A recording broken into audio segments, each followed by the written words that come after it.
गायत्री दाहाल। कहाँबाट आउनुभयो? धोबीघाटबाट। धेरै टाढाबाट आउनुहोस् है। आज मिटिङ थियो कि त्यही भएर। अनि हजुर यहाँ आउनुभएको कति भयो? म आएको त 1 वर्ष बढी नै भइसकेको थियो। सुरुमा खोलेदेखि नै म आएको हो।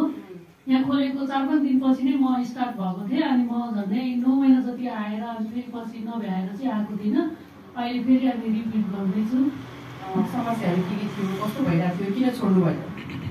मेरो समस्या चाहिँ मेरुदण्ड सरेको हो। अनि मेरुदण्ड सरेर प्लस अनि यो दाहिने साइड चाहिँ नसा च्यापेर चाहिँ रातभरि सुत्न नसक्ने, पोल्ने भरभर अनि सिर्का हाने जस्तो हुने, तल पैतालासम्मै पोल्ने कि माथि टिकाको त्यो जोइन्टदेखि नै पोलेर आउने, अनि त्यस्तो समस्या थियो। अनि यहाँ आउँदाखेरि चाहिँ जो सुत्नै नसक्ने भएको थिएँ, सुत्न सक्ने चाहिँ भएको थिएँ म होइन।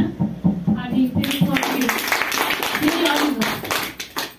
मलाई त्यो यस्तो खुट्टाहरू बटार्नु मन लाग्ने कि त्यो दुखेपछि। अनि त्यो बटार्दाखेरि चाहिँ औँलामा अलिकति समस्या भएर अनि डक्टर देखाउन जाँदा चाहिँ अनि म यस्तो यस्तो गर्छु भन्दा चाहिँ उहाँले त्यस्तोमा नजानु भन्नुभयो। अनि त्यसपछि अब हस्बेन्डसँग जानु भएको भएर चाहिँ अलिक खाली गरेको भएर चाहिँ म 1-2 महिना चाहिँ छोडेको थिएँ। अनि फेरि त्यसपछि होस् अब जाडो पनि सुरु भयो, अब अलिकति सुधार हुन्छ फेरि भनेर अनि फेरि स्टार्ट गरेको हो मैले। अनि पहिला त राम्रो भएको रहेछ नि त होइन? पछि चाहिँ अलिकति समस्या आएर चाहिँ हजुर छोड्नु भएको थियो, अहिले चाहिँ आइराख्नु भएको छ। के भन्न चाहनुहुन्छ हाम्रो यहाँ सर्भिस, हाम्रो यो सेन्टरहरूलाई, हाम्रो यो प्रविधिको बारेमा के भन्न चाहनुहुन्छ? कस्तो लागिरहेछ? अब सबैजना आउनुहोस् होइन, राम्रो छ। अब के भन्ने, अब सक्नुहुन्छ भने घरमै म्याटहरू मिसिनहरू पनि लग्दा हुन्छ। अब सुधार चाहिँ हुन्छ। नसाहरू खुम्चिएको जाम भएको अब तातोले सेक्दा चाहिँ राम्रै हुन्छ। टाइम मिलाएर सबैजनाले आउनु सक्नुहुन्छ भने चाहिँ धेरै नै बेस्ट हुन्छ।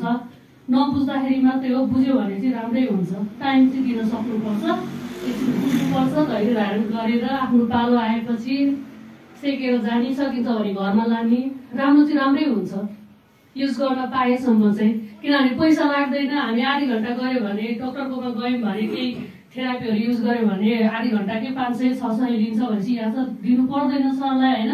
त्यही भएर इन्द्र सरलाई यो धोबीघाट सेन्टर हाम्रो एउटा छेउमा होइन यत्रो खोलिदिनु भएकोमा चाहिँ धेरै धेरै धन्यवाद दिन चाहन्छु। बोल्न आउँदैन, त्यही पनि पहिला सुरु चाहिँ यहाँ यो सेन्टर खोल्दाखेरि चाहिँ मेरो धेरै समस्या थियो। अनि मैले चाहिँ त्यो फेसबुकबाट यताउता देख्थेँ होइन, यस्तो यस्तो गर्दाखेरि चाहिँ राम्रो हुन्छ, सुधार हुन्छ भने चाहिँ देखिरहेको थिएँ। अनि टाढा टाढा हुन्थ्यो कि अब आफू जान पनि नभ्याउने होइन घरको परिस्थितिले गर्दाखेरि। अनि ती नजिक खोल्दाखेरि चाहिँ म धेरै खुसी भएको थिएँ कि त्यो टाइम चाहिँ।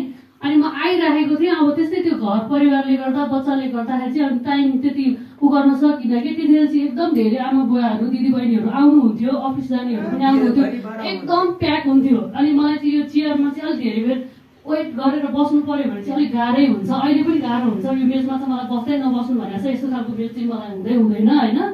अब त्यही भएर होला मलाई चाहिँ यो पार्ट एकदमै च्याप छ कि। अनि एकदम किरा हिँड्ने जस्तो सक्छ हुन्छ। अनि त्यो वेट धेरै गर्नुपर्ने, आउने बित्तिकै पाउनु लागि मेरो अब उहाँहरू कोही होइन नि त, सबैजना उहाँहरूको लागि त बराबर हो नि त। मलाई मात्र तपाईँलाई समस्या छ, आउनु बस्नु पर्दैन भन्ने कुरा हुँदैन होइन। अनि त्यो वेट गर्नुपर्ने, अनि कहिले 2 घन्टा पनि कुर्नु पर्यो कि। अनि त्यसको समस्याले गर्दा पनि अनि मैले खास छोडेको थिएँ कि टाइम पाइँदैन। अब धेरैजना प्याक हुनुहुन्छ, अब हेर्दाखेरि एकदम हेल्दी केही नभएको जस्तो म देखिन्छु, तर भित्रभित्र चाहिँ मलाई धेरै पीडा छ कि। अहिले पनि म 1 हप्तासम्म सुत्न पाउँदिनँ। अनि आक्का झुक्का 1 दिन मलाई निद्रा लाग्छ। अब त्यो के कारणले निद्रा लाग्छ थाहा छैन कि, त्यस्तो अहिले पनि भइरहेको हुन्छ। अस्ति पनि म लगाएँ 2 दिन यहाँ मिसिनमै बसेर गएँ।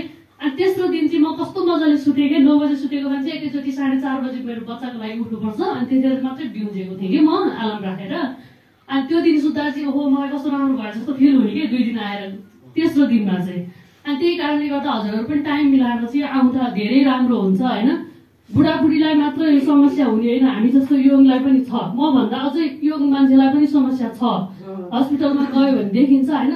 सकेसम्म सक्नुहुन्छ भने चाहिँ आफैले पनि किन्दा एकदमै बेस्ट हुन्छ। घरमा पनि अब जतिखेर भन्ने टाइम मिलाएर बस्न सकिन्छ नि त म्याटमा, मिसिनमा। सकिन्छ भने मिसिन लाने, नसकेदेखि म्याट लाने। त्यही हो। अब सबैजनालाई के भन्ने, अब सधैँभरि आउनुहोस् होइन। अरूभन्दा पनि धेरै धेरै चाहिँ धन्यवाद चाहिँ हाम्रो इन्द्र सरलाई नै दिनुपर्छ। किनभने यो धोबीघाट चोकमा चाहिँ उहाँले खोलिदिनु भएकोमा चाहिँ म चाहिँ पहिला सुरु एकदमै खुसी छु। हजुरहरू पनि अब कति टाढाबाट आउनुहुन्छ, कति खुसी हुनुभएको छ होइन यो सेवा गर्न मौका पाएकोमा। त्यही हो।